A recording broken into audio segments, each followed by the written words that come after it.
In this episode, we're counting down the top 5 music videos of the 80s, celebrating the visuals, the vibes, and the moments that made us stop, stare, and hit replay. From moonwalks to makeup, big hair to bigger budgets, the 1980s gave us music videos that didn't just define an era, they changed pop culture forever. Stay with us. Get ready for the 3324 podcast, where lifelong friends Dean Legiro and Eric Kuber share their love of all things music and movies. Dean has directed short films and is a music trivia buff. And Eric, trained in audio engineering, brings his extensive knowledge of music and film to the conversation as they discuss, debate, and celebrate their favorite albums, films, and much more. Friends, to the 3324 podcast. Eric, first top 5 of the year. First top 5 of 2020. I'm excited. These are the best. The only way we could do our first top 25 of the year is to bring in, to defrost him like Steve Rogers.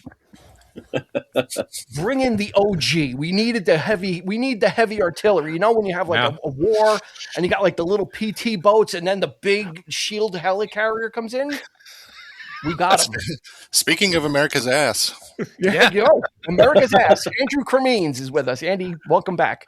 Yeah. Thanks. Happy to be here. Always. Thank you for having me. Less important, although we did make a big kerfuffle about him because he's the OG and we always have to lay out the red carpet for him. And we've got, of course, the wealth of knowledge about music that is Mr. Christopher Clark, bringing his formidable music video knowledge to bear on this as well. Encyclopedia Brown.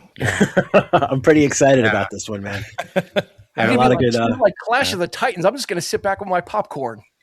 I'll have some picks, but my picks are going to be academic compared to what's going to happen here. These guys make us look good, man. I swear, we got some talent in this room or these rooms since we're still doing this remotely. But yeah, you and I, we're just freaking coasting, man. We're just, we get, we just bring in the talent. That's not true at all. Yeah.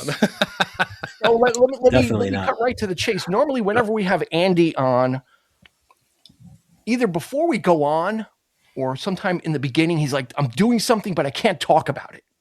Yeah. So don't ask me or I can't say. Andy, is there anything that's going on that you can't talk about that we'll find out in about 6 months? Absolutely. Okay, great. I've known this man for over, it's almost 30 years. I gotta say, and it's always been the way. It's like I can't talk about it. I'll let you know. Yeah. It's not like some sort of secret society, like Shriner thing going on. It's just like if I talk, I don't work. So I just keep my mouth shut. he is good at keeping secrets, or he really adheres to those NDAs. Yeah. He signed them. You got to. He goes NDA seriously. So, Andrew Cremines, you got to follow him. We'll put a link in the show notes. Andrew Cremines art on Instagram. The guy is living the dream, I think, safe to say, from a music standpoint. And they say never meet your heroes. And I think when Andrew met his heroes, I think it matched what he hoped it has been, and it's been that and more. Mm-hmm. Absolutely. The whole team, like everybody that I've worked with so far has been just wonderful. And this last year, 2025 was a huge year. I got to do Nine Inch Nails and Metallica and Superman and a bunch of other stuff like My Hero Academia and a couple other properties. And it's been a whirlwind. I think that like this year I just need to sleep. So, but it's been great. I mean, no complaints. I love it so much. It's wonderful. Yes, he has worked extensively with a band that begins with the letter M and ends with Italica. Yeah, and the Tampa show. I think I talked about last time. We did. That was with the Pillars, with the Pirates. We had done right when that happened. That's amazing. The giant pillars in the stadium with his artwork emblazoned. One of the greatest moments of my entire career, and my kid could not care less. There's like 75,000 people there 2 nights in a row, and I'm like, look, there's my artwork, and she's like, yeah, that's cool. Yeah, right. And I've only seen you working on it for the past how long? It's like Yeah. She cares. I'm joking, but she's a teenager. Yeah. 75,000 people in I know the feeling. Interested team. Yeah. Right? A stadium full of cheering fans and one mildly disinterested team. There's no heroes or no prophets in the hometown, I guess was the phrase.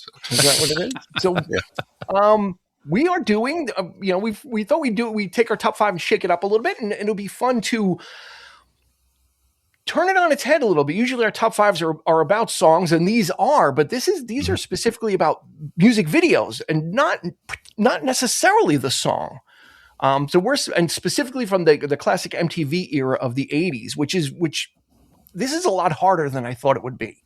So I'll kick it to each one of you to kind of set your table about it too. But because there are plenty of songs that I love, if we were doing an 80s list, that would be on here. But the music videos don't necessarily cut the mustard. Yeah, 100%. So it was kind of like, it wasn't, so the understanding the assignment is it's not about how great the song is. It's what does the music video have any significance? So, Chris, how was your selection process? What was, well, I know that you were a little concerned because I was born basically at the dawn of the 80s.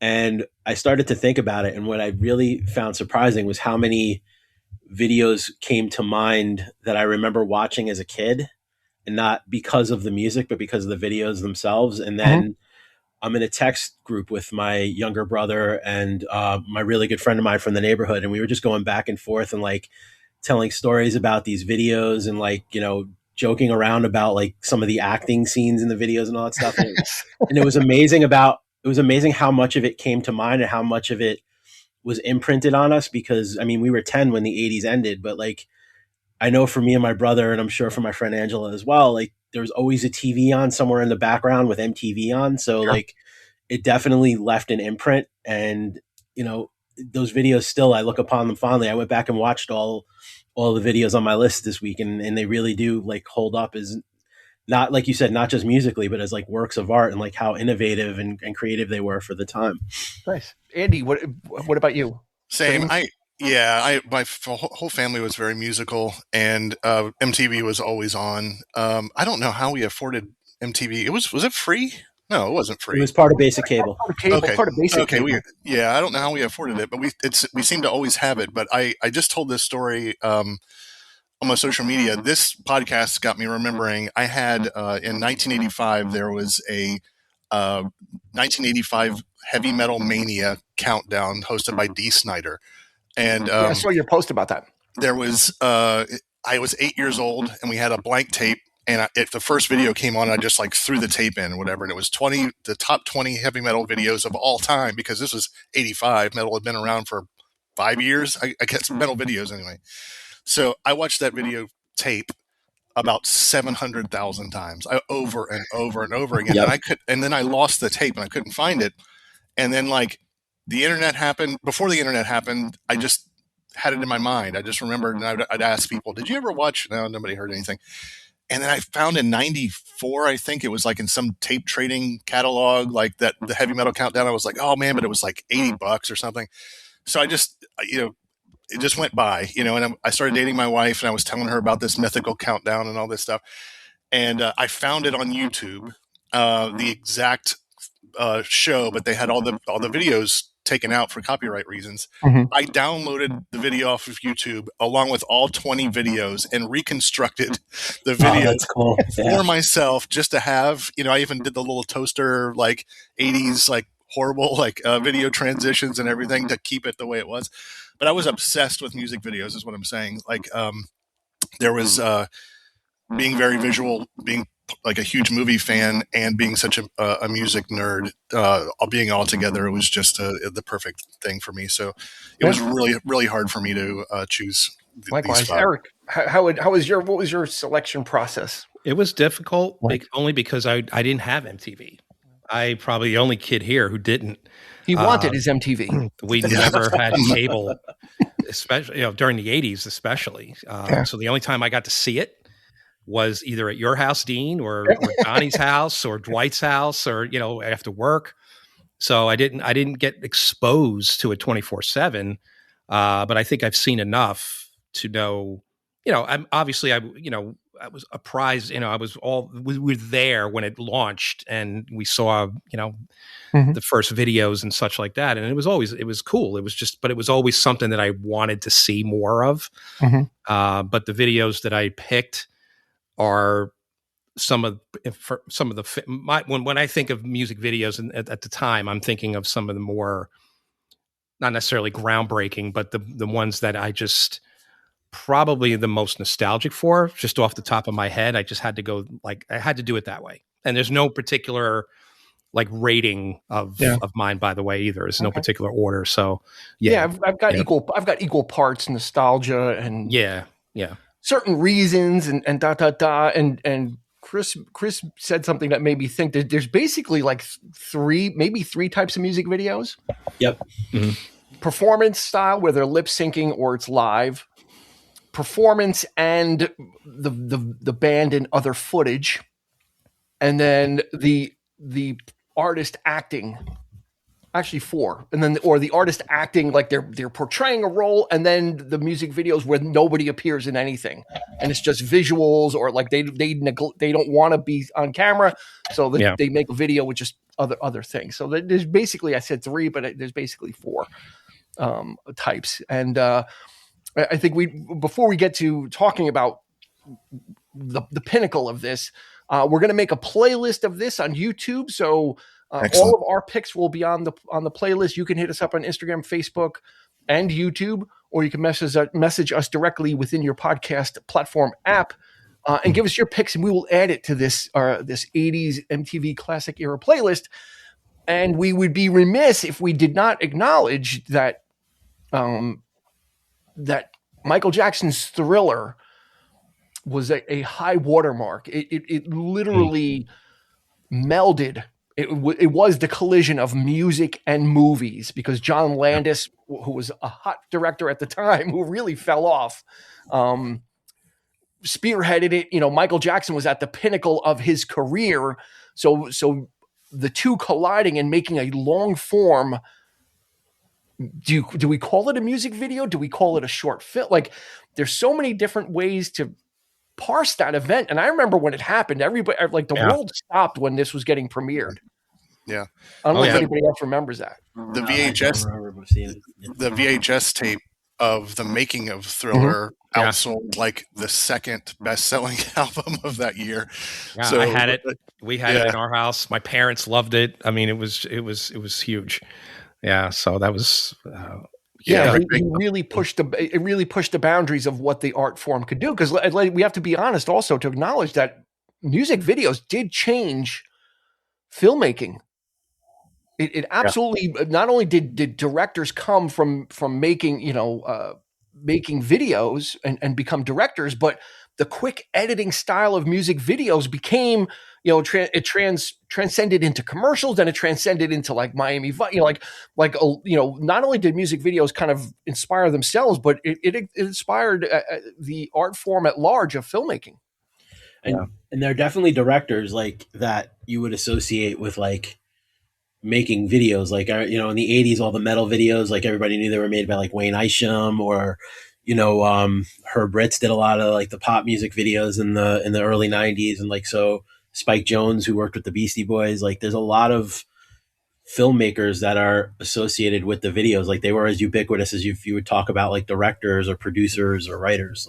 Russell Mulcahy was a music video director, and he went David on Fincher. Fincher, Fincher too, yeah.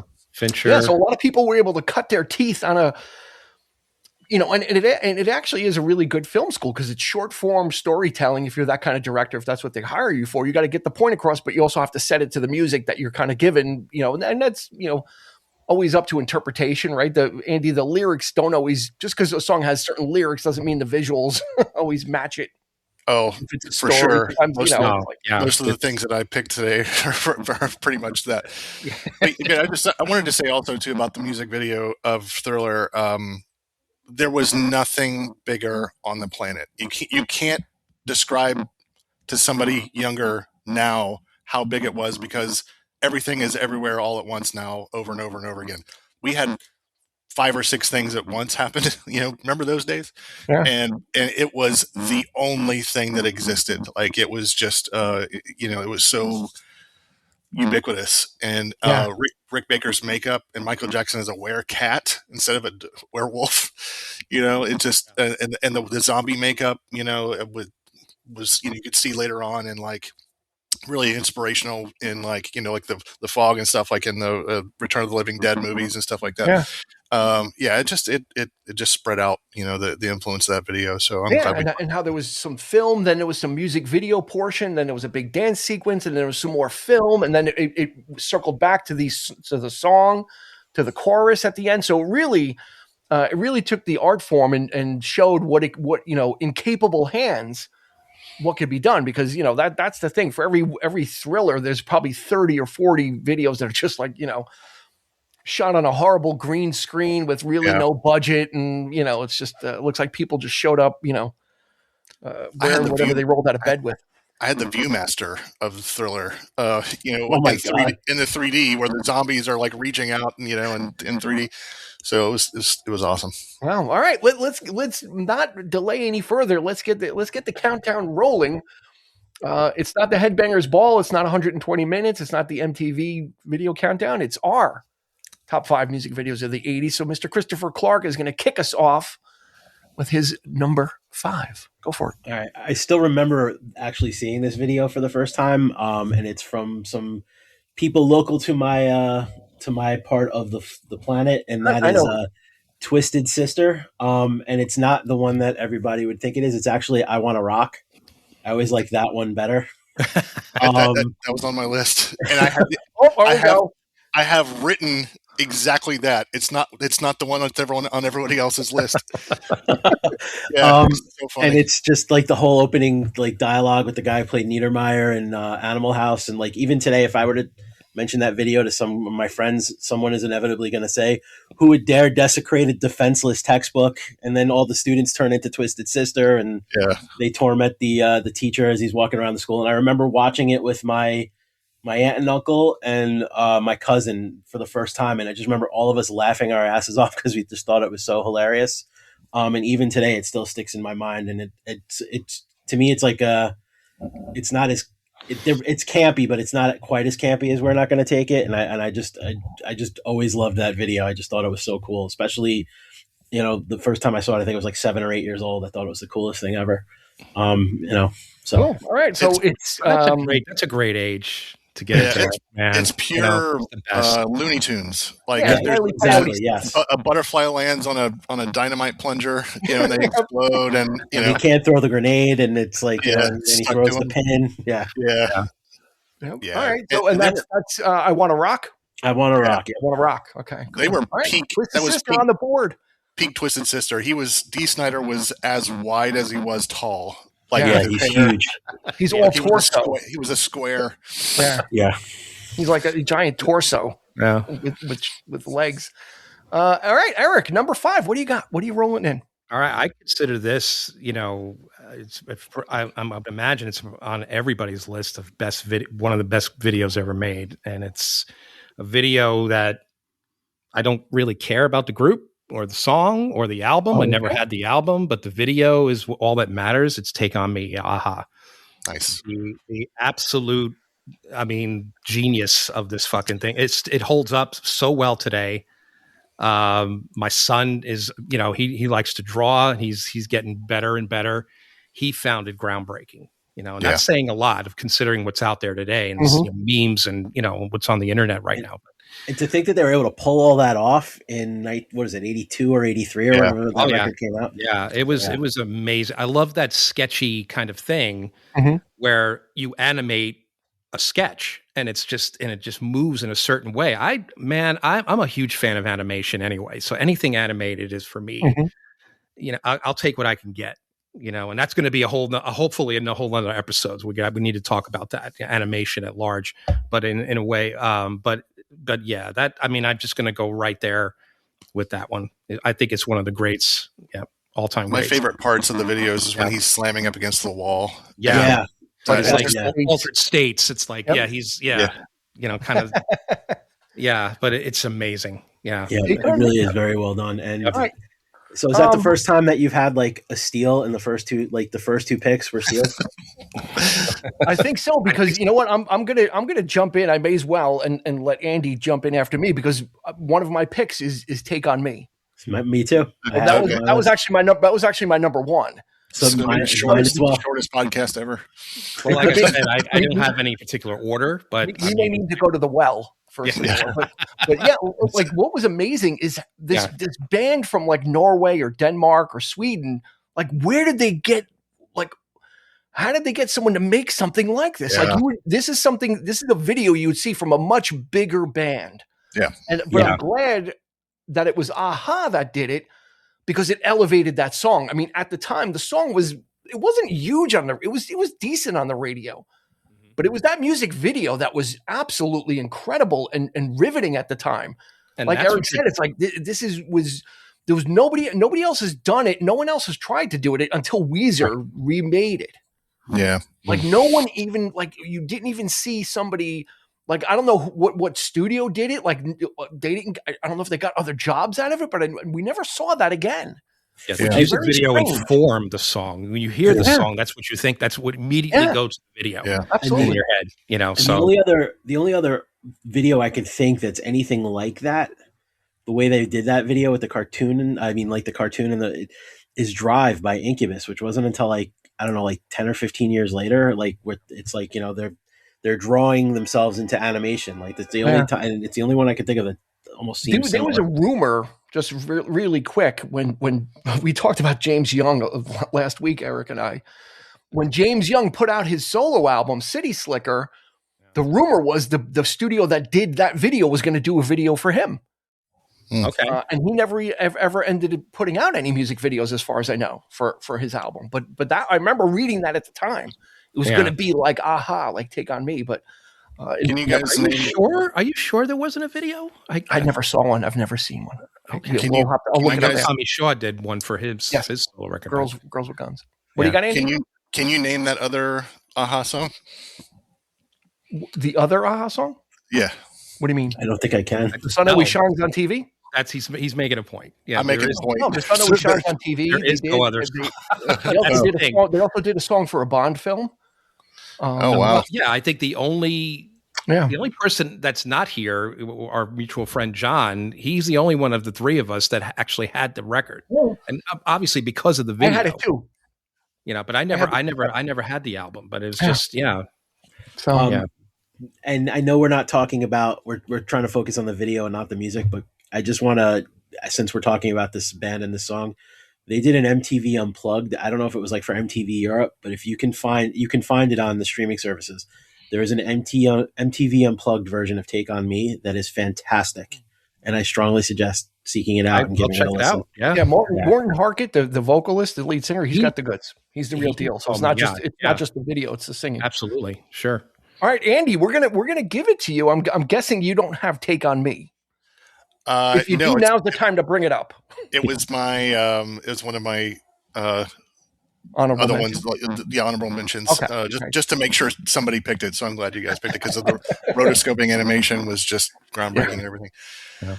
My number 5 is Herbie Hancock Rocket. Oh yeah, that's a good one. I forgot about that one. Yeah. I'm glad I didn't put it on my list. I used to play that thing all the time. Fucking love it. I would like to invite anybody with a good sound system now to listen to that song now, because it was insanely ahead of its time, but it was like defined that part of the 80s also. But this video scared the shit out of me when I was a kid, because I couldn't stop watching it. It's like it was filmed in this like blurry early 80s BBC TV video stock, like, you know, with Tom Baker's Doctor Who kind of thing. So it already scared me that way. But essentially, it's just humanoid robot disembodied body parts walking around and slamming into things in some British townhouse set to breakdancing music, which is like, again, what the hell? And, you know, when you hear the song, the guy was just like, you know, how about disembodied body parts all over the place? But there's this like torso and head slamming into a bowl of porridge at a table, and some dirty faced baby robot that was like smacking a spoon, and some robot bird skeleton like beatboxing outside a broken window. I'm just throwing shit out there because that's exactly what the video is, and it's like there's just so many disembodied parts, like moving too close to human movement, which makes it even grosser. Yeah, it is creepy. Yeah, it's creepy. It was like paper mache human faces and mannequins, and they're moving, legs walking around in circles. I remember that. Yeah. And we at the time we were kids, we didn't know who Herbie Hancock was. A great, veteran jazz pianist, and he's doing this sort of like 80s, very like changing it up, and that was a whole thing too. I'm convinced that Lasseter probably used a lot of that stuff in Toy Story. The toys. The inspiration for that. Yeah, when I think about it. But, could be creepy shit. But it's great. Thank you. Yeah, thank you for that, Andy. I totally forgot about Rocket. They used to play that all the time. MTV used to have not a lot to play. Listen to it now on a good system. It's like damn. Oh yeah, it's really same really producer cool. As Super Unknown by Soundgarden. Yeah. All right, there you go. Yep. All right, Christopher Clark, number 4. What's it going to be? What's yours? Your number 5. I did Take on Me. I moved mine. That was my number 1, but I moved it to number 5. So that's why I piggybacked. Yeah, I piggybacked. Okay. So I cut the line, as it were. All right. This is again. I grew up. I was like a hair metal freak when I first got into music. So those are the videos that used to stick out in my mind the most. So the next, I'm going to change up styles after this one, but Yankee Rose by David Lee Roth was another video that used to always stick out in my mind. Again, that opening sequence where you got the guy in the bodega and like all the different characters walking in. It's probably not the most politically correct opening, but it stuck out in my mind. Like with the woman screams at him, "Not if you were the last immigrant grocer on earth," and the woman screaming, "I have to take a laxative," and not to my story, you don't. And then David Lee Roth, "Give me a bottle of anything and a glazed donut." So I don't know. I just always found it hilarious. Again, it's another one that if it comes up with, in my friend groups and stuff, it's something that we still joke about and laugh about. And it's one that I always still think of. And the other thing about that video that stuck out in my mind is love him or hate him.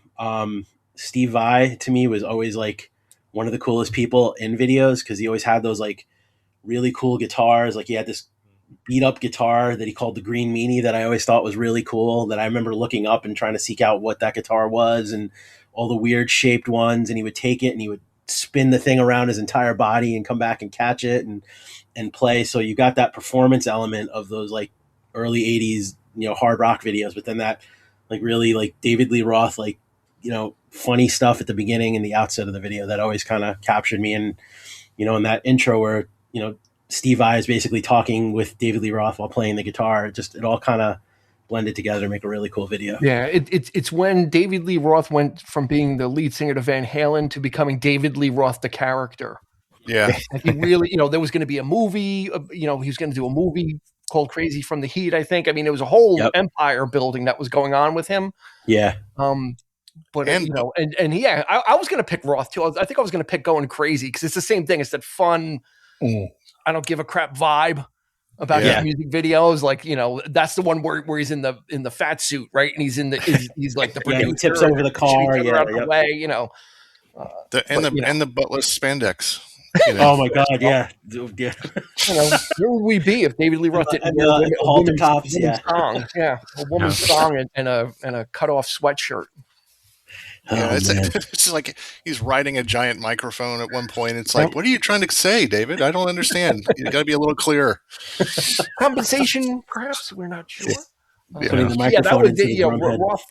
was like at that point was like the clown prince of music videos. Like he really leaned into the format and made, Just a Gigolo and California Girls. They were all like little universe building things of him in this universe that he was occupying.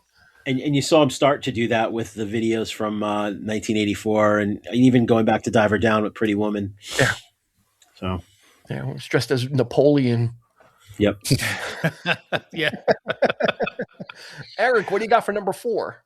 All right. These guys are, the list is extensive of how many videos these guys direct. but I picked the one that they actually perform from 10cc fame, Godly and Cream. The video is Cry. Yes. Which just faces, black and white faces morphing into one another, and it's so well done. They've done everything. I think they did all the videos for Synchronicity, the Synchronicity album. You go on, if you look it up, their list is extensive of how many artists they directed for. But I chose the one that they actually did, it performed, so yeah, I always loved that video. I love the song. I love them. But yeah, they're very, very talented, and just quality stuff. It was a memorable. It's that's the stuff that sticks with me is the memorable videos that a lot of the videos that we're talking about, they were there, but it was just but these kind of really, the artistry of some of these videos were also there as well. So I'm just celebrating that, and that's they were pushing the morphing technology. It was so new back then of the faces wiping into each other, and some of them are just so. You'd actually, it's almost like a kid morphing into an old man, and you swear it's the same person. It's just so well edited and done. It's fantastic. And I don't think I've ever seen. They got a lot of work out of that. Yeah. A lot of directing gigs. Yeah, look it up. It's called Cry is the name of the song. And it's, You don't know how to ease my pain. You don't know. It's a good great. song. It's great. I'll watch it on the 3324 podcast YouTube playlist. Hey, there you go. That's a good opportunity to invite. I see what you did there. Look at this guy, man. We got to put him, bring him on more often. That's a perfect opportunity to encourage everybody listening to go ahead and send us your picks so we can add it to Cry. Yeah. And don't make us cry. Go ahead and send us your picks so we can add it to the playlist and have some more. So let's kick it over to Andrew in his rightful spot for number 4. There is no way that this isn't on your list. So I'm sorry ahead of time to who else. Who are you targeting on this? Is it general? At least 2 of you. Okay. All right. Genesis Land of Confusion. It's not on my list. It's on mine. But thank you. Andy snagged one. Andy shot a barrel. He shot the shot with a barrel. In making this list, I'm realizing how many of these video choices were basically because they scared the shit out of me when I was a kid. Yes. And this one was squarely in that category because, it had the humanoid puppets from Spitting Image, which I could kind of. Yeah. I don't remember what it was on, because it was a BBC British show. It was a British TV show. Yeah, I don't know how we saw it though in America. It would a specials or something like that would come on, but I was pretty young at the time, but I was a pretty nervous kid, so I was really freaked out by the whole Russia holding the pushing the button sort of thing. Yeah. So it always kind of freaked me out because there was distorted versions of the people that you only saw when your parents were watching the news. Yeah. So it was kind of nightmarish when you thought about it when you were a kid and just it was in the background or whatever, but specifically the shot where Reagan comes out of this black water in slow motion and then spits water and stuff. But damn, what a genius music video and some of the greatest lyrics of the entire decade. So that it was just a brilliant package song. Overall. He's putting on the Superman outfit, Reagan, right? And he's putting on the tights, and then he's running, but it's the puppet face, and it's just probably might be the best song on the record, I think. Yeah, Mike Rutherford it's easily wrote the best song on that record. Yeah. There's just something about shots fired. The Uncanny Valley. The Uncanny Valley of the puppets, and especially when they have that puppet on a human Reagan running down the street or whatever. It just that's so eerie. Yeah, and he's dressed like Superman, and he's running, and it's the Reagan skinny, the face with the. It's very Mad Magazine. The whole video is very Mad Magazine. So the group themselves too, the puppets of the band. Yeah, them. Phil with this pushed in face, just like in caricatures, you over accentuate certain features, of course, and that's what they did. He had these big cheeks and a little chin. Phil Collins, it's really Tony Banks had the big lips, and Mike looked like Jagger. It was so strange. I had this on my list, and I was like, I'm picking a Genesis song. There's no way Eric doesn't have this on his list. No, I did not No, I thought about it, but I did not pick any.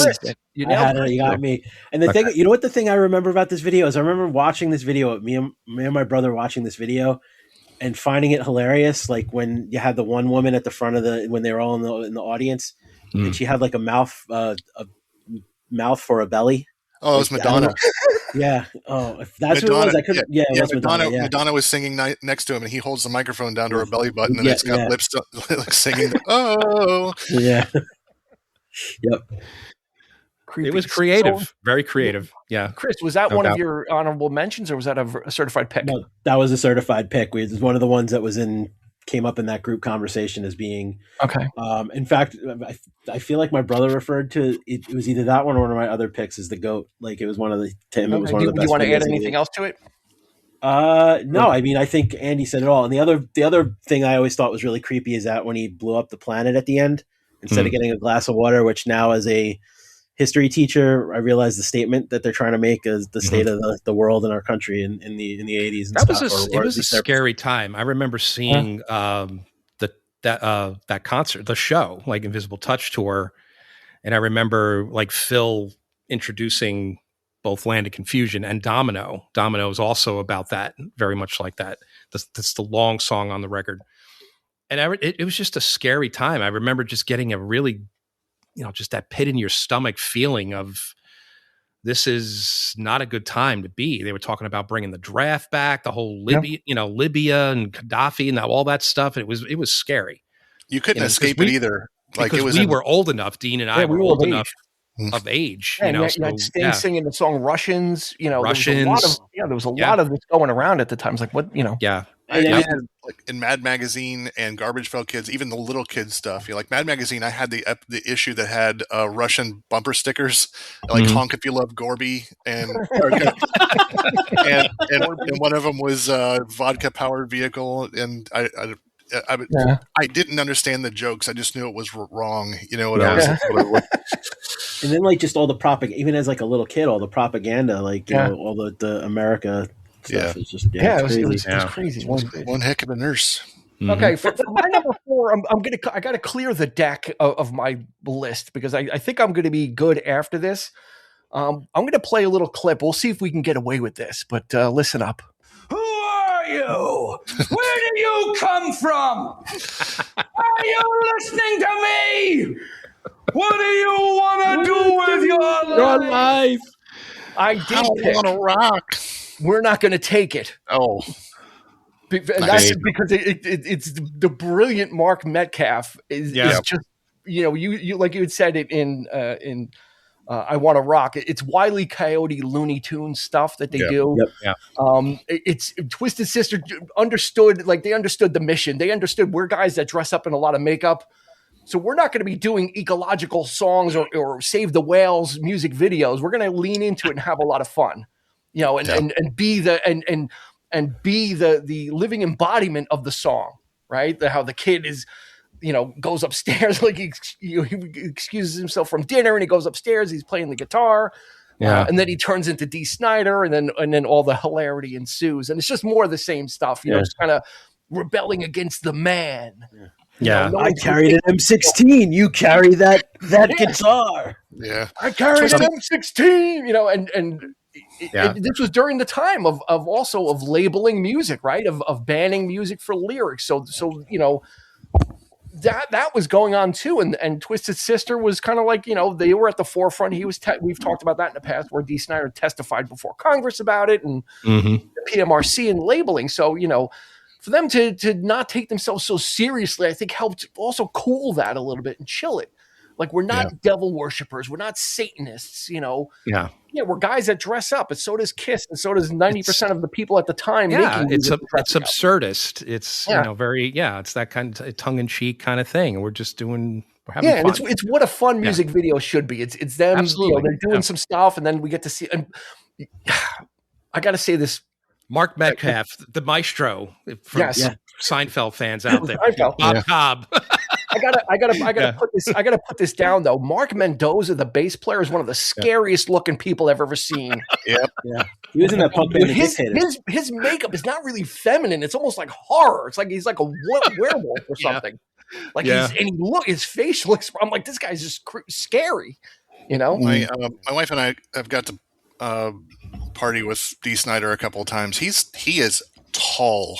He is a very, very tall man. He's super nice to every woman, and very intimidating to every man that he meets or whatever. But Mark Metcalf was at one of the parties that we were at, and I got to talk to him for a while because nobody knew who he was because he doesn't look the same anymore. He doesn't look like he had a very distinctive look to his face. He's very angular. Super skinny. Like now, I don't know if it's just age or how he aged or what, but like he's almost unrecognizable. But I talked to him about the videos, about how like it's just such a part of my childhood is watching those videos over and over again because I never got into Animal House. It was kind of just a little bit before my time. So I know him from that the most, whatever. And he was so gracious and hung out with us for a while because nobody really knew who he was, but it was pretty cool.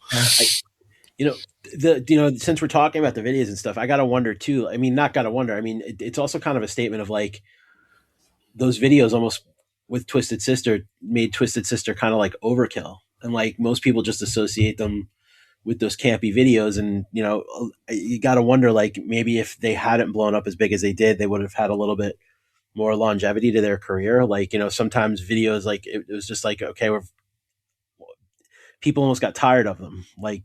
So it's hard. It's a tough tightrope to walk between. Well, do we stop or do we strike while the iron is hot because we may not get this opportunity again, right? So you got to kind of maximize. And they had the album with the sewer, with the album cover with the sewer. So you got to kind of you got to shoot your shot when it comes. I mean, and it's kind of like metalheads probably were like, well, now this is like a band, like a kiddie band now. So they sold out kind of thing. We're going to step away. So that top 20 video countdown I was talking about earlier had their cover of the leader of the pack. Yes. Which, God, it's so bad. It's so bad. It really is bad. And the video is even worse. So like, I don't, they're kind of to blame. I grade them on a curve. I give them a lot of leeway. Yeah, just for Dee Snider going to Congress and stuff. He fought the good fight. Chris, number 3, we're right in the middle. What do you got for number 3 that we have? I feel like somebody is going to have this one for sure. Okay, so I apologize in advance. Money for Nothing by Dire Straits. We talked a little bit about this when we did Brothers in Arms, but just again, that video, the cartoon, the digital animation, so far ahead of its time, like, 40 years ago, to be able to do something in digital animation and put the performance videos and stuff inside of like the video. It's really, really well done. And it's very much tied to the lyrics of the song as being like, this brutish, like, blue collar guy complaining about how rock stars have all the luck and they get to act foolish on MTV and get paid. And, it's like the biggest scam of all time. And like, you see these guys, working, but like watching these videos and like, we're here working our asses off and look at what these guys are doing and making so much more money than us. And again, for somebody growing up, getting into music, it's the cartoon and the colors and all that stuff, again, stuck in my mind from seeing it as a kid. That was decade defining for sure. Yeah, it was like a self-fulfilling prophecy, with Sting with the "I want my MTV" refrain that they used to, that was their slogan. And so then were able to use that, and it just fed the machine. It was, of course, tailor made. And I think a video that prominently mentions MTV is going to be played prominently on MTV. Yeah. Yes. Yeah. There's it was just such the color scheme and the limitations of the technology of the time makes it so 80s defined. And also, like, if I remember correctly, the wallpaper and a couple other things had there's an art style called Nashville, which is look it up sometime, like Nashville art style or whatever. It is the 80s thing that you imagine, just like weird geometric shapes and like grids and all that stuff or whatever. But like that kind of brought in or solidified that kind of feel of those shapes and that design stuff. So like it was just so like I said, like decade defining, that video. Crazy. Yeah. How much? Yeah. I wonder how they approached them, because Dire Straits is such a low key band. Yeah. And they're probably like, yeah, whatever you want to do. Like, we'll do a performance thing, but like, I'm sure, I'm starting to realize that a lot of these artists either didn't care or didn't really have a lot of say. Like, they didn't care to have a say in what it was. Like, we'll just show up, because there still was that, like, it's something we have to do. Some artists did. Right. Some artists were genre defying, like a Michael Jackson or a Peter Gabriel or other, REM or whatever. But then there were some artists that just seemed like they just showed up. It's like, okay, like whatever you guys are going to do, make the video. We're going on tour. Well, in this particular case, I think Mark Knopfler was always one for commenting. Mm-hmm. A lot of his lyrics are he tells stories, but at the same time, he's also commenting on the state of things. And, so I think in this case, that might've been something that he was actually very much involved in, in the process of the writing and perhaps, putting the video together as well. I don't know. I just, that's what I get from the song. Mm-hmm. Maybe not the rest of the album, which we pointed out in the episode. Reference our Brothers in Arms episode. Yeah. Eric, did you have that on your? You great switch. I didn't. I did. Okay. I thought about it, but I did not. I thought for sure I'd have taken that from somebody. This from Christopher Clark. Count is 0-2. My honorable mentions, but check out Google image search money for nothing cosplay at some point. Okay. Like, is it going to be unseeable stuff? Oh no! Yeah. No, I've seen it. There Maybe are people. That's hilarious. But there's people that have made the costumes, and they're fucking great. Yeah, I mean, to the timelessness of it, I don't know a lot about it, but to me, it looks a lot of like my nephew plays the game a lot. It looks a lot like Minecraft in some respects. Just absolutely the pixelization of it and low poly. Definitely Mario inspired as well. The bigger guy was definitely a little Mario inspiration. Eric, what do you got for number 3? Let's hear it. All right, number 3. I always admired music videos for taking you in other parts of the world. It was an opportunity to see places that we didn't normally get to see. Mm-hmm. You don't see it on TV because they film it in a studio in Los Angeles or in the States or something. They're pretending to be like, so any of these videos that had, the opportunity to go to like England, for example, and see like the houses there and stuff. And these were like very low budget looking, but also, this is a very unremarkable, it's just an example. But it's a very unremarkable video, but I like it because it kind of tells a story. It's breaking us in two. Joe Jackson, the woman, and it's very sad. But I love the fact that it's the English countryside. They shot it on location. I don't know where it was shot exactly, but you can definitely tell it's not the States. So just that in itself, MTV being able to bring in videos from from different places was a big deal for me. Yeah. And seeing that was inspiring. And then of course, you see it in films, but it's like, kind of makes you want to see more of that, so, and there were so many videos, like, especially like these English bands that shot them in England. Yeah. I had another one in mind, but Holding Back the Years comes to mind from Simply Red. Yes. Yeah. I thought of that one too. That comes to mind. Yep. Right down the street from where they filmed that there is a townhouse with disembodied robot parts just walking around, and that's where and a baby slamming its face into 3 blocks away. Mr. Herbie Hancock was. Yeah. I know what you're saying though, Eric, about like distant lands, like the Rio video or China Girl or any of that stuff, where it just felt very. You didn't care of the quality of the video. You cared because this was a real place they were shooting in. So so the quality was low.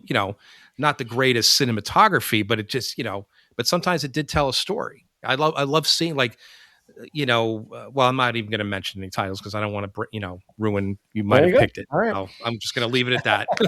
All right. But that's just an example. I really love that video and I love that song. So yeah, it's a great song. It's a great song. Yeah. All right. Yep. Andy, number 3. What do you got? This is the one guaranteed that I know none of you picked. And it is Dokken Dream Warriors. And this comes with a very specific caveat, and I'll explain very quickly if you have me. there was a certain type of music video that only really existed in earnest in the 80s, which was essentially just commercials for movies. Sure. and showing clips of the movies and maybe cutting to the band every once in a while on stage, like Glory of Love from Karate Kid and Peter Cetera and stuff like that, and Bob Seger, Shakedown, Breakdown from Beverly Hills Cop, and just showing crazy action clips of Axel Foley and I'm All Right from Caddyshack and St. Elmo's Fire and Ghostbusters, on and on and on. But some of them went so far as to put the band in the movie, in the video, which I absolutely loved as a kid because of I loved movies and music. So since there's just so many of these to pick from, I'm going to go with Dream Warriors because I loved it so much because I was a huge Freddie freak and a Dokken fan. But they filmed the music video on the set of Nightmare on Elm Street 3 during the filming of the movie. And Freddie is in and out of the music video, and George Lynch gets kidnapped while he's doing a tasty guitar solo. And it was so cool to me back then. So in celebration of movie soundtrack videos, I'm going to throw in Dream Warriors. That's a great movie too. Maybe Tonight You'll Be Gone. Yeah. That might be the best of the. I loved it. On Dokken. Yeah. I mean, that movie specifically, we can go on a whole different tangent, but just the inspiration on Stranger Things, just that one movie. And we talked about that because it's not in the conversation. Nobody ever really mentions that specific. I feel it's one of the strongest influences. After the first one, I think it's the best of the 6 or 7. Sure. Frank Darabont. Yeah. I almost. I'm just going to say, the stars of the movie are in the video with. I was going to say Patricia Arquette's in it, right? Yeah. Pretty cool. But one of my early choices was Princes of the Universe by Queen because Christopher Lambert comes in from Highlander. Nice. He walks on, Freddie Mercury's singing, and he's got the sword, and he swings it at Freddie, and Freddie blocks it with the mic stand. With just music. There you go. And they're at the Silver Cup Studios, which is the same exact thing as Dokken. Well done. I'm glad we got a movie one in here. Finally. My number 3. Whenever this person pretty much put out a song or a video, there was almost always some type of controversy. Mm-hmm. If you go back, and my number 3 is "Papa Don't Preach" by Madonna. Okay. Because she put out "Like a Virgin," and they'll say, "Oh, you're like a virgin. You're talking about having sex." Then she puts out "Papa Don't Preach." Oh, you're talking about having a baby when you're young and getting pregnant, unwed mother. Like a prayer. Now you're talking about relive. She couldn't catch a break, but you know what? She never stopped. It didn't stop her. She knew what she was doing. She knew exactly what she was doing, and she and what I appreciate about Madonna is how she really took control of her career. Yeah. She started out as a kind of dance pop star type of thing, Lucky Star, and that stuff was could have been very disposable, but she really took control of her image. All that stuff was under her control, and I really like "Papa Don't Preach" as the video because it literally tells the story of the lyrics. Mm-hmm. But then it's got Madonna kind of dancing outside of that as Madonna and being Madonna, and of course looking gorgeous, and then of course Danny Aiello is in it as the father. Yep.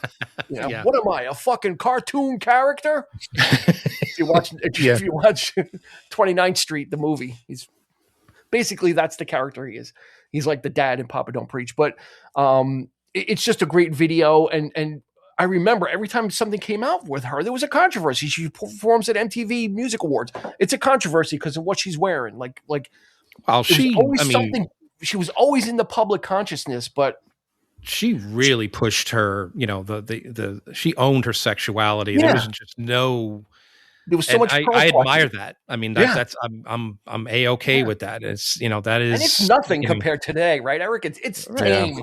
Yeah. Compared to WAP and all the all the stuff that she did at the time was it was, oh my God, she's a harlot.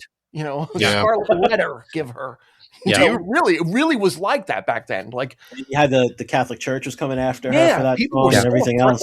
So afraid of she's putting out a book called Sex, and it's pictures of her naked, but she controlled all that. That was her asserting herself and how she's going to portray her image. And Papa Don't Preach was one of those great ones. She's not a great actress, but she was good enough for the music videos. Yeah, that was like her. A 3 or 4 minute thing was a good length for her. Movies were not her forte, but short stuff was pretty good. So Pop Don't And Preach. you got that genius of the more you piss off parents, the more kids run out and buy the records, right? So yeah, of course. So had the opposite effect, right? They tried to chill it, and instead, well, no, we're gonna go get it. Right around that time, she did "Who's That Girl?" the movie, and movie's so bad. I'm ashamed to say how many times I saw it because it was just on TV a lot. It was on HBO all the time. Yeah, man. yeah. Oh She had like a pet puma or something, and that's all I remember. She was feeding her puma chicken nuggets. That's Madonna for me. Like nobody's seen her bosoms. Pet puma. Pet puma. All right, number 2. We're closing in on number 1. Christopher Clark, what's number 2 going to be? I picked this one. This is one that I remember, but I came to appreciate a little bit later, and that's "Once in a Lifetime," the video from the Talking Heads. Just it's David Byrne being David Byrne. Showing that anxiety of that reflects the lyrics of like somebody who's like growing up and becoming like the corporate world and the wife and the kids and the family and the job. And one of the things that you notice too is you got all the David Byrnes in the background, and they're trying to like match the dances that the main David Byrne is doing, but they're not quite getting it, which is kind of genius. Is like they're trying to figure out what the guy singing is doing, but not. It's very, very simple, but very, very effective, and just like that visual effect of all those different versions of him trying to do the dance that the main person is doing. I just always thought it was really kind of genius. Yeah, it was one of those ones at the time people thought this was so weird. Like, oh my God, this is just like one of those weird music videos, Yeah. But it was artsy, it was artistic, and it was again that was the artist really just being involved in it. Made me laugh. Yeah. And you think it ever was. Same as exactly. You're just proving what I was about to say. You sing along to that song, or you lip sing along to that song, and somebody is inevitably going to mimic the moves from that video. That's how ubiquitous that video is to that song. He knows how to sell anxiety, paranoia, whatever it is, just the everyday life getting to you kind of thing, and just really kind of selling that stuff from But yeah, and then of course stop making sense when they did that. Yeah.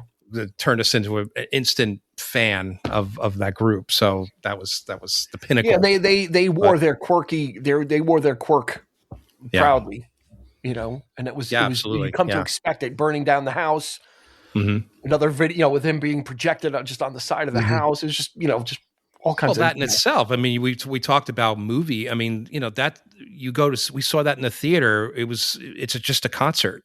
Yeah. They just pieced together. It's not a documentary. It's not a Last Waltz kind of thing. It's just a full show, and it was great. Like that was like watching a 2-hour music video. Just an entire show, but it was artsy. It was really well done. So had a lot of good, great stuff to chew on. All right, Eric, number 3. Well, speaking of number 2. Sorry, number 2. Number 2. Number 2. Speaking of sexy videos, this was always one of my favorites. Vanelli, Black Cars. No. This was definitely in the middle of the Prince phase or rage, as it were. And so many of his videos just exuded that sort of sexuality kind of thing. My favorite is Glamorous Life by Sheila E. There you go. Oh my God. That video just gets me every time I came on. I'm going to say something stupid now, but I just got just a little bit excited. There you go. Watching that video, because she's just, she was just hot, and then the fact that she's a drummer percussionist extraordinaire. I mean, it's just, you see women, drummers, didn't see a lot of them back then, just they were in bands like Go-Go's and, stuff like that, but they're in the background there, but she's out in front with her little kit, and she's going to town on it. Love the black and white, the sort of very noirish that kind of thing. She's being seduced by this guy. It's just a really sexy video, and it's just the whole like vibe of it is just great. And I love the part where she kicks the hi-hat with her high heels, and I'm just like, damn, this is like right. You can't get any better than that for me. It's like checks off all the boxes. Yeah, man. It's Yeah, there was a lot of female Prince proteges at the time. Yeah. Apollonia, Vanity 6. Like there was Vanity and Vanity 6, and there was so many, and then of course the Morris Day and the Time. So there was that whole, universe, Prince universe. And again, one of those artists, PCU, Prince Cinematic Universe. That's what I say. I certainly didn't run out and buy the album either for this. I mean, this was the music video was it. That's all I need. You know what I mean? So it's like, and again, how many other Sheila E. songs do you know? None. That's someday it's like a one-hit wonder. The follow-up was Love Bazaar, which was good. Which was a pretty good song. Yeah. We saw her with that song. Yeah. We saw her with Ringo's All-Star Band. Oh wow! Yeah, she played drums. 2008, I think it was. She was insane. I know the date because we have the T-shirt. But sorry, she was unbelievable. Did a drum solo and everything. Mm-hmm. Oh, all right. Sheila Escovedo, for those that want to know what the E is. Her father was a percussionist too. Was it Alejandro Escovedo? Yeah, I think so. Could be wrong, but all right, Andy, number 2. I'm going to continue along with the Scare the Shit Out of Little Andy tour and go with Tom Petty, Don't Come Around Here No More. Great with choice. The Alice in Wonderland theme with Alice being eaten like a cake and all the weird imagery and everything else. So that's my number 2. Yeah, you got Dave Stewart as the caterpillar smoking the hookah. And they're cutting up Alice at the end as a cake and literally eating her. Everything's so there's something about the darkness of the 80s, and I mean like literally it's not well lit. Videos of the 80s and it's slightly blurry, and just the imagery and everything else, I guess, shot on video, not on film. That makes it just extra weird to me. But 80s was always really, in the movie sense, the fantasies of the time too were dark. You're thinking about a lot of those movies that were made, are just absolutely brilliant but weird. Just absolutely just off. Just off in that way. You're thinking of like Terry Gilliam and Henson, what he did with Dark Crystal and Labyrinth and stuff like that. So it's just it was crazy. Yeah. Oh, it was directed by Jeff Stein, who worked on The Kids Are All Right feature film, The Who. Oh wow. Yeah. I didn't know that. You got Tom Petty in the teacup. Right? And they're dunking throwing the donut in. And he's like hanging on it like a life preserver. I mean, he was up for any of that stuff too. I mean, the great thing about Tom Petty is, those weird close-ups too, where the angler, like, he's just an odd-looking. He was an odd-looking fellow, like a fisheye lens. Right? He's so calm and anyway. So just having him like go around you, he's just on top of the imagery, So I don't know. Yeah, the song itself has a certain style of delivery to it, so it makes it more unsettling. It's an unsettling song without the video. Yeah, it is. Yeah, because you got the sitar in it, and just it kind of has a whole other feel to it. So I think it's a good melding of the two. They complement each other very well. Yeah. The creepiness of the song and the video kind of give you that whole surreal thing. My number 2 is a nostalgia pick. There's one nostalgia pick in here. I had to move this is not in the same order because of Aha and because of the Twisted Sister thing. I had to move all mine around, but Dennis DeYoung, Desert Moon. Okay. There's not much I could say, it's just at the time when it came out, I felt like the music video I was already nostalgic for like what was in the video. Like Dennis DeYoung also fancies himself an actor. Yeah. So his is like a little, his music videos at the time are like little movies. He's the rock star coming back home and all of his friends and his girlfriend left or whatever she was, but they're reconnecting and they're spending time together and they're going out and they're having, they're at a barbecue and just, all that stuff to me immediately felt familiar. I felt like I was already experiencing that. And now when I look back on it, I can easily connect like to that time, And then as a side note, for some reason, my mother picked up on Dennis DeYoung, Desert Moon and she recorded it, and so she would watch it all the time. So she almost like played it out for me. Like, okay, Ma, this is my music. Like go listen to Mamas and the Papas or whatever you listen to. So she was like intruding on my thing. But now it's bittersweet because my mother's passed. And it was something that she really liked. She really liked that, and for some reason, she liked the song "Slow Dancing" by Lindsey Buckingham. I don't know why, but she really liked "Slow Dancing," which is weird because it's a strange song. Anyway, I digress. The song itself is it's just that kind of song too. Yeah. Very, sort of looking back on your life kind of thing. And and there's one shot towards the end when the last verse comes in, and he's I still can hear the echo of the summer nights, and it's filmed during magic hour, and he's behind like a lake, and there's the golden reflection on the water behind him, and it just hits. Mm-hmm. Like it hits the way it's meant to, yes, it's a sappy song and all that, but that's what it's mission accomplished. That's what it's supposed to be doing. Yeah. So we'll leave it there. All right. Number one, Christopher Clark with all the jockeying around we've been doing. Is your number one, or is it just there now because we stole a whole bunch? It was one that I was kind of avoiding because I thought somebody else would pick it, but to me it is definitely one of the best videos ever made. And all right. So I'm going to apologize to Eric in advance because I'm fairly certain that this is something that Eric might have picked, and that's Sledgehammer by Peter Gabriel. There you go. It's about time.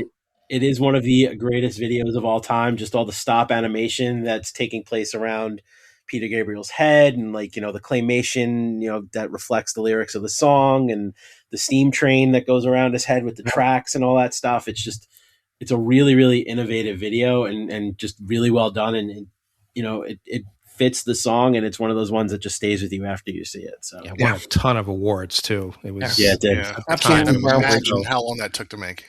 I can't even. He was not very happy. I think he lamented like how long that whole thing took. Because it was not the only video like that from the record. Big Time is just Big Time. It took forever to make the album too. So that's Gabriel. He takes his time. I love Big Time also. Yeah, Big Time. They kind of leaned more into the claymation and kind of gave him a break. But even Steam and his follow-up album, that music video too, is the same type of thing. Like he really puts himself through the paces. Yeah. Yep. I gave himself a break with Red Rain and some of the other ones. So kind of.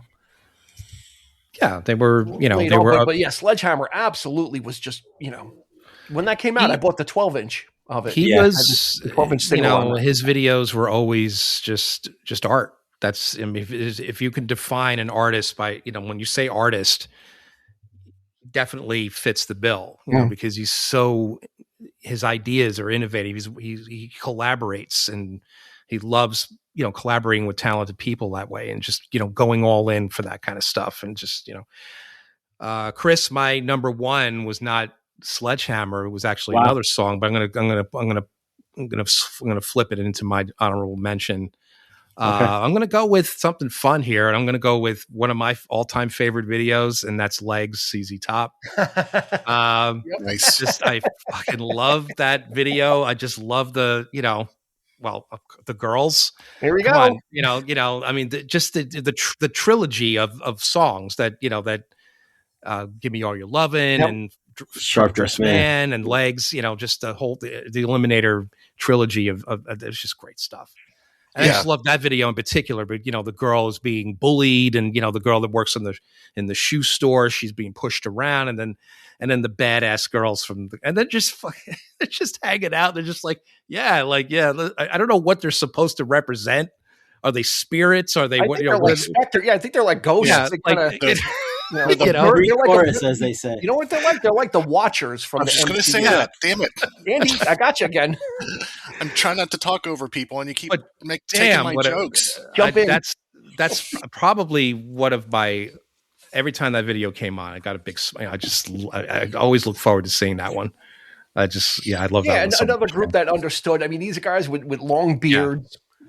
Right. They dress like they walked out of a tumbleweed convention. Yeah. So they again, they're not going to take themselves too seriously as well. Which is they showed up as the Watcher in other people's videos too. There's a video called "Blind in Texas" by Wasp, and they're in it for like 2 seconds. Are they really? I never realized they were in that video. Wow. Yeah, he's like, where is such and such, and they just like do the point thing and disappear. Yeah, and they were in Back to the Future 3. Yep. So, that became their thing. Is like that in unison, kind of doing the thing with the finger, kind of turning the instruments over. Yeah. They but again, like Eric said, just a lot of fun though. One of the models, one of the girls, the girl in white in particular, with the hat, with the cap, she was in a movie and she played a character named Ducky, and of course she was topless and full glory. So that was nice. I forget what the movie was, but it was a cheesy 80s, teen comedy. I think it was like, something like, maybe it was the ski one, about the, like the guys. Which one? It's like a half a dozen. Well, there was one with Shannon Tweed was one of the leads in it. She one that took place during the summer. Yeah, I don't hot dogs. There's something like something to that effect. But the girl from ZZ Top was in one of those movies. You say Ducky, I think Pretty in Pink. Yeah, I thought the same.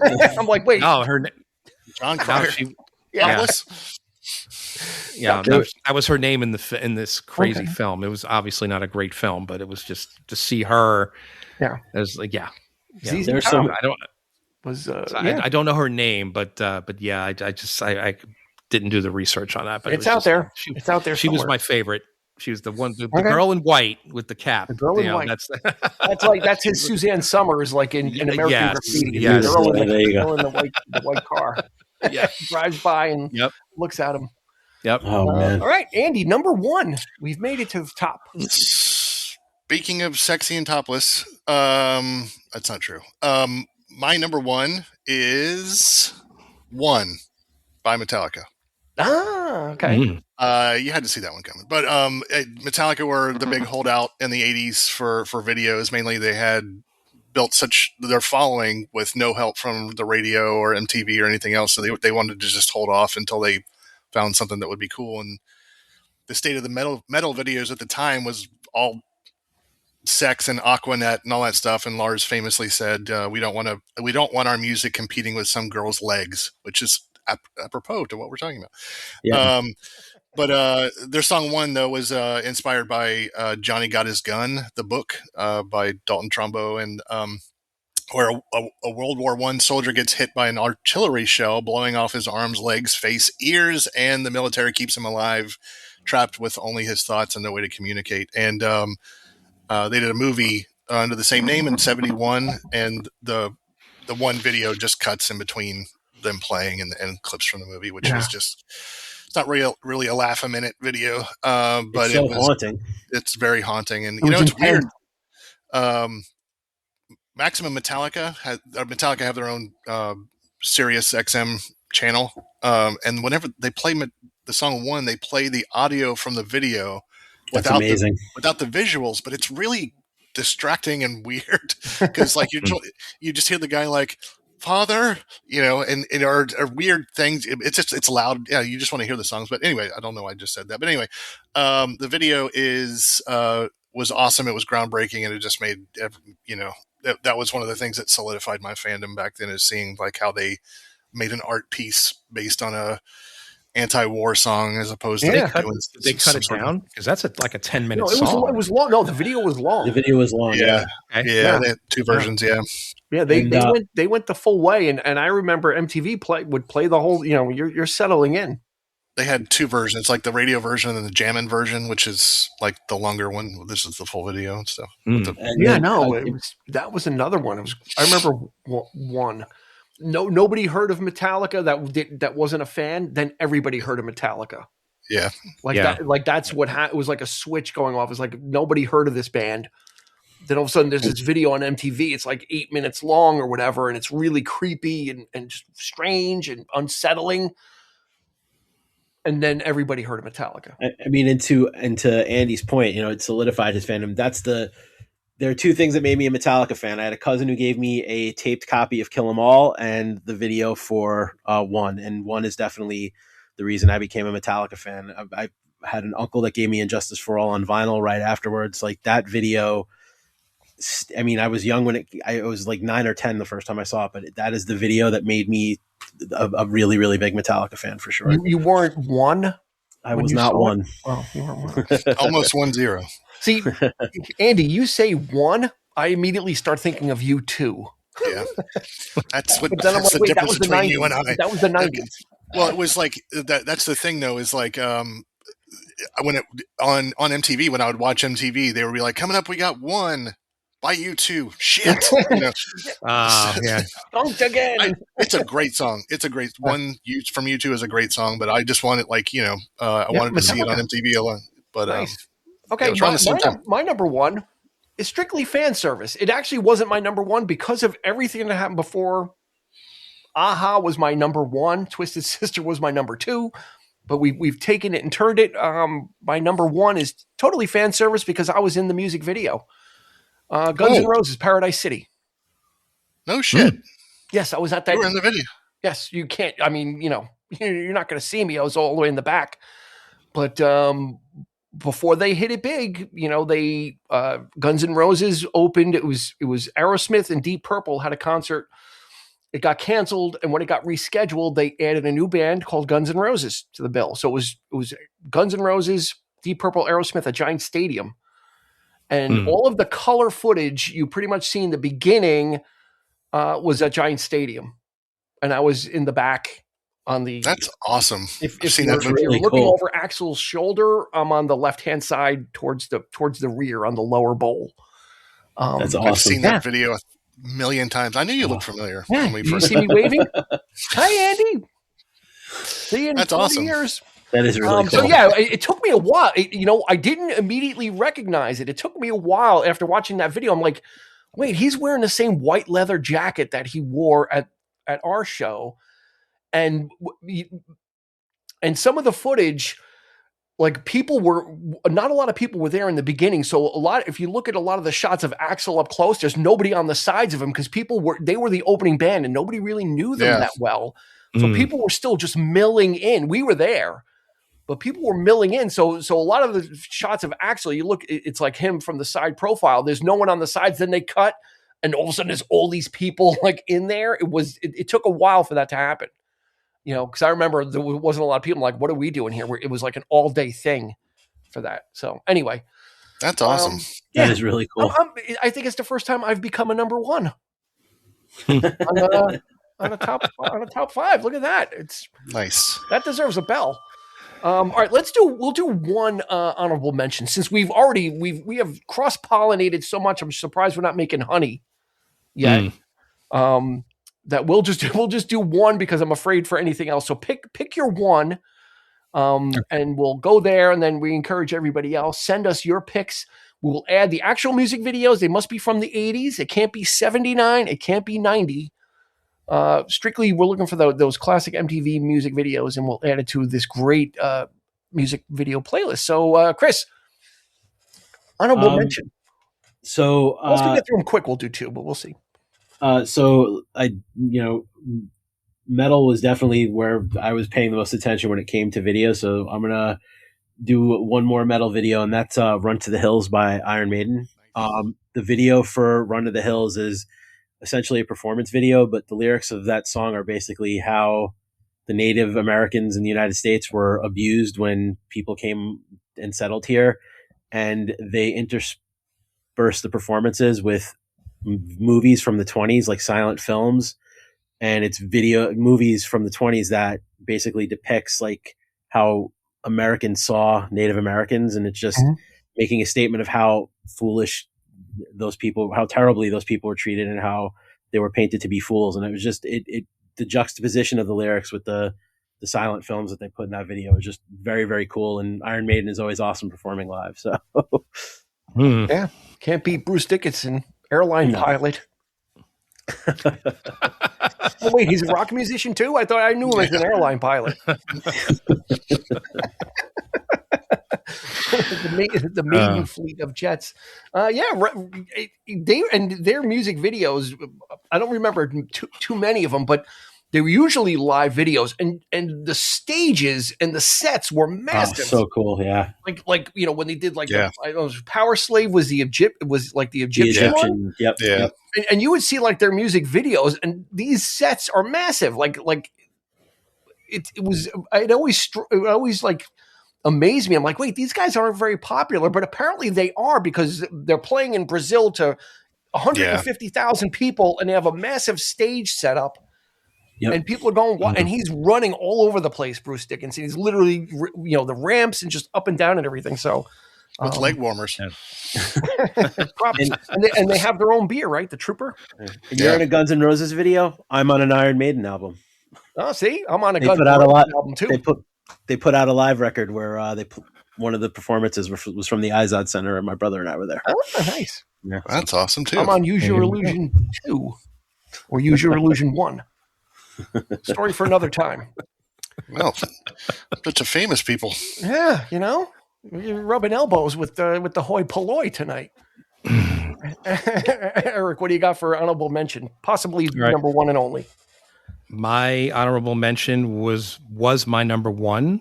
Okay. And it's you know how much of a fan I am of this movie behind me right here. Mm-hmm. So this was an inspiration for Shock the Monkey. Oh. Believe it or not, the director and Peter Gabriel had just saw an early screening of the film. They were very inspired by the lighting and the way it's, the sort of the chaotic nature of the papers flying. They did this with synchronicity. There's like paper like flying everywhere and like littered streets and that kind of thing. Just sort of like chaos. And, but I always thought that, at the time, this was 82, one of the better looking music videos. It didn't look cheap. It looked like, this was shot really, really well, and the makeup that Gabriel was wearing, the white face with the sort of primal thing going on, and harkens back to what he was doing with Genesis. I always kind of admired that. This is before I even knew who he really was. This is, I think it's one of those the video that kind of made me a fan of him. Just so creepy and sinister and just like unsettling. What the fuck's this about? Like, Yeah. And again, very just sort of the artistry of it is just a little bit ahead of its time in that way. Yeah. If there was a video that scared me, Shock the Monkey would be one of them. Because he's like running around and he's wearing a suit, but then he's got the makeup on with the suit on, and then he's being chased and like the lights are moving all over the place, and the music is strange, like got the lamp just like in Rocket, like the lamp moving like up and down and that kind of thing, and I never knew what the song was about. I always thought it was about sex, to be honest. It's much like Sledgehammer, but it was just it's a guy losing his primitive nature, I guess, in a way. Just the corporate guy losing the primitive instincts of man, that kind of thing. So that's where the white makeup and him in white, it's like a tribal shaman kind of thing, just sort of bringing. And by the end of the video, you see the guy in the suit, that persona with the makeup on, just very barely. It's not full blown, but it's just like he's getting that back. So it's interesting. It's like it's just again, Gabriel's always going to do something. Just like way over your head, but it's just like he never fails to just amaze you, like interest you at the least, just be like, okay, you're in for something here. But there you go. All right. Ozzy, there it is. Covered that song too. It was pretty good. Yeah, he did. He covered Shock the Monkey with Cold Chamber, right? Yeah. Wow. Yep. All right. Yeah, didn't you tell me that, Andy, that he was listening to So on the tour bus or whatever? On his last book, Last Rites or I Am Ozzy, one of the books, we were listening to the audiobook, and he was talking about how when So came out, he drove everybody absolutely nuts because he wouldn't stop listening to it over and over and over and over again. He had a bodyguard that eventually was stopped him in a elevator, and he's like, enough of the goddamn Peter Gabriel. Like he cornered him. He was like, enough of the Peter Gabriel. So yeah, Ozzy was a huge. That's awesome. Apparently Eddie Van Halen loved that album too. Yeah. Wow, odd. All right, Andy, what do you got for an honorable mention? I have two that are equal to me, so you guys are gonna have to pick either a top 40 pop song or a rock and roll kind of metal. Let's do a top 40 pop song because that is out of your wheelhouse. Yep. Okay.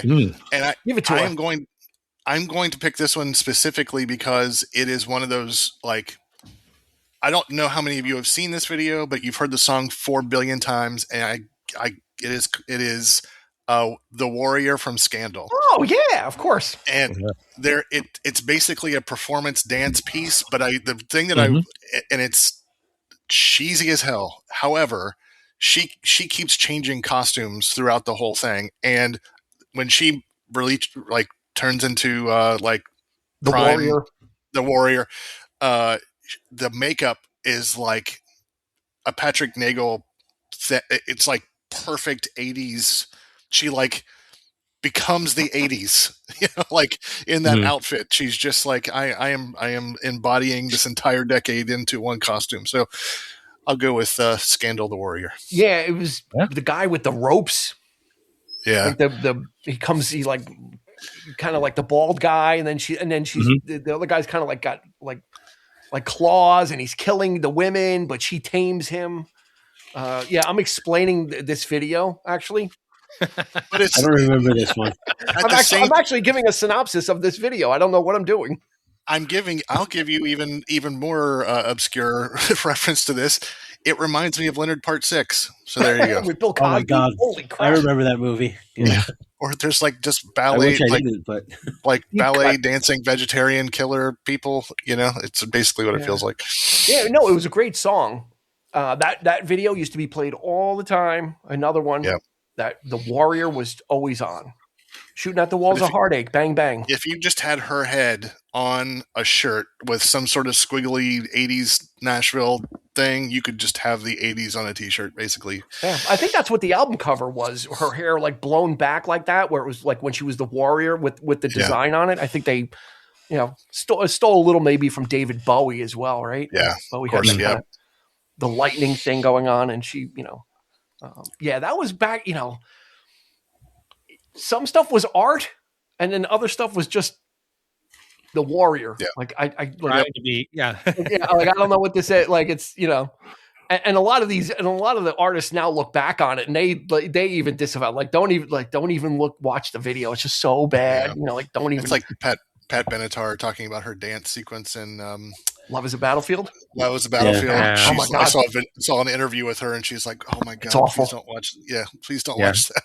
Yeah, that video is another winner. We should do the Razzie. We should do our Razzies of that. Rock Me Tonight by Billy Squier, another classic. That killed his career famously. Yep. I remember when that video came out. I was like, "Oh, well, we just talked about Journey too." So I mean that. Yeah, that's right. Yep.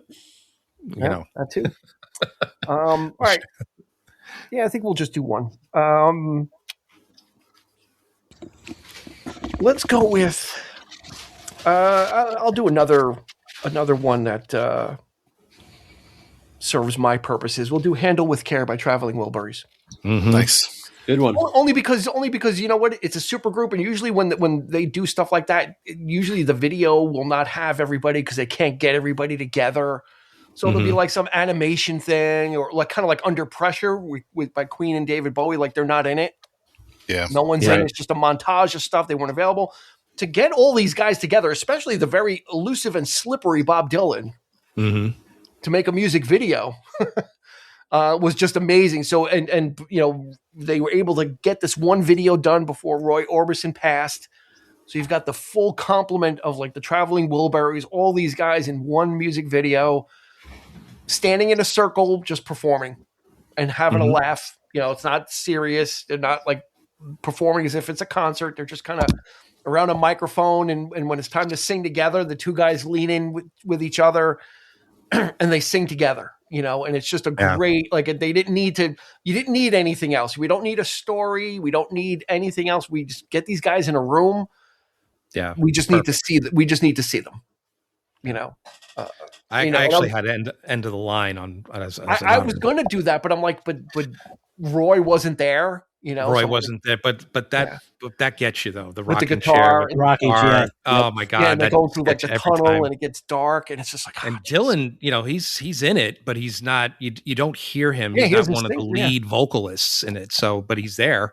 But yeah, that's a good one too. So. Yeah, so handled with care. It was kind of again, George Harrison was having his resurgence. Tom Petty was riding high. So everybody was perfectly positioned except for the guy with the beard and the glasses. Nobody knew who he was, but they knew all the other Wilburys. But everybody would soon come to know. Yeah. Where's the bell? Come on. That's from this podcast. There you go. For those not watching, we don't have video anymore, but there's the ELO glass 50th anniversary. I think that's going to do it. I think that's a really great eclectic list. And it's always interesting, music-wise, where people are coming from. This was mainly visually where people were coming from. So it was a fun experiment. I don't see why we can't do it with the 90s also. Oddly enough, MTV recently went off the air. Yeah. Right? They did it though, or is it just because I the main MTV channel proper? I think there might be some of the sub channels. It might as well have been. But do you know what the globally, do you know what the anything with music videos was taken? It was. You know what the last video they played? Video Killed the Radio Star. Yeah. Yep. Did they really? Yeah, they played Video Killed the Radio Star was the final video. Yeah. So they didn't play an episode of Ridiculousness. Oh my goodness! Oh my That's God. pretty much all that channel has become. Is just every time I go to there, it's ridiculous. Mark Mothersbaugh. That's how Mark Mothersbaugh made more money than anything he ever did, was because that show was on MTV on such a loop, and that song from the first Devo record is their theme song. I don't even know what the show is. I'm like, is it like a blooper show? I'm like, it's kind of like a Tosh.0 type of show where it's just like it's YouTube videos people commenting on. It's America's Home Videos, but like raunchier. Okay. Yeah. I never got that's it. That's it. I'm surprised they're self-aware enough to put Video Killed the Radio Star as the last one. Somebody must have said, you know what, we got to, if we're going to go out, we got to go out the right way. Mm-hmm. But okay, so it didn't actually close down. It says MTV didn't shut down. Its parent company Paramount closed several international music-focused channels like MTV Music, MTV 80s, and MTV 90s at the end of 2025, leading to online rumors. The main flagship MTV channel, especially in the US, continues to operate, but it focuses more on reality TV and pop culture than music videos. Right. So, anything music related has been shut down. Yeah. And so it's a lot of in Europe, not here. It's in other parts of the world. It's a shadow. Oh, yeah. It's a joke. The way they describe it is like, it went dark.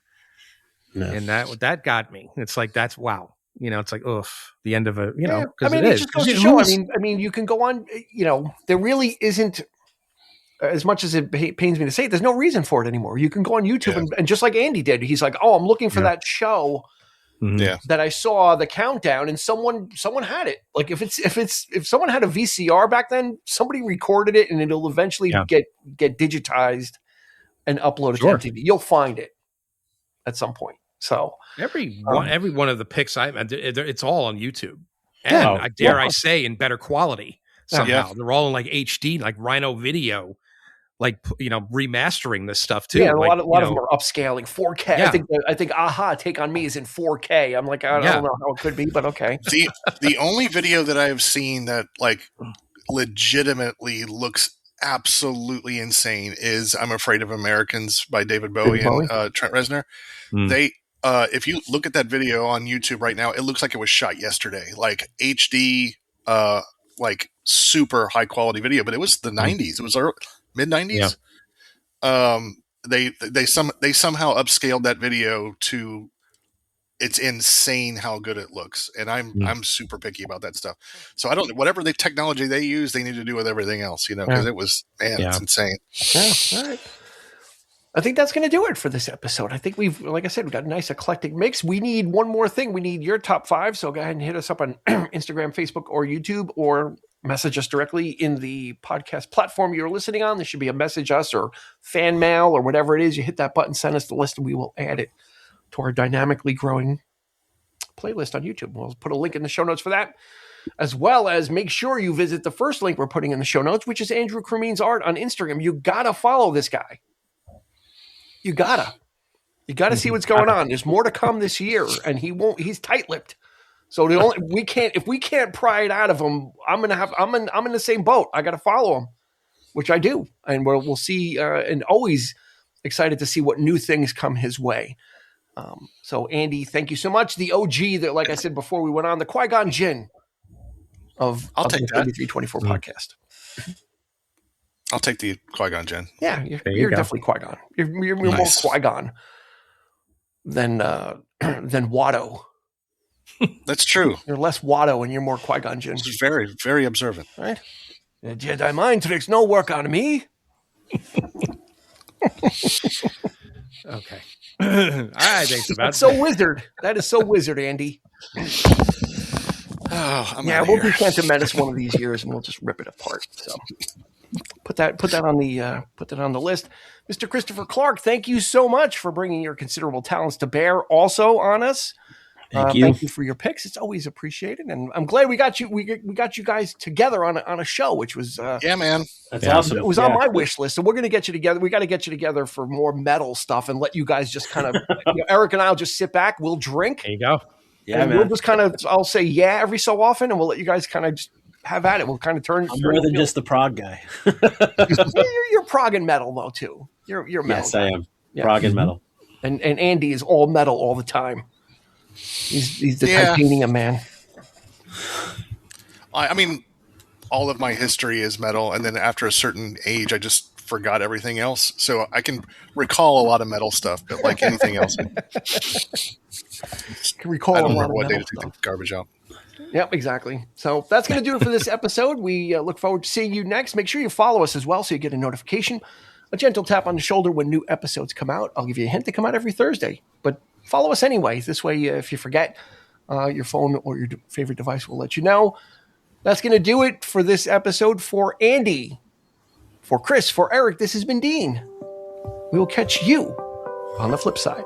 You've been listening to the 3324 podcast with Dean Legiro and Eric Cooper. You can find us on your favorite podcast provider, so please like, subscribe, and rate to become a part of the 3324 family. Your feedback is important, so make sure to follow us on Instagram and Facebook at 3324 podcast and on Twitter at 3324p to join the conversation.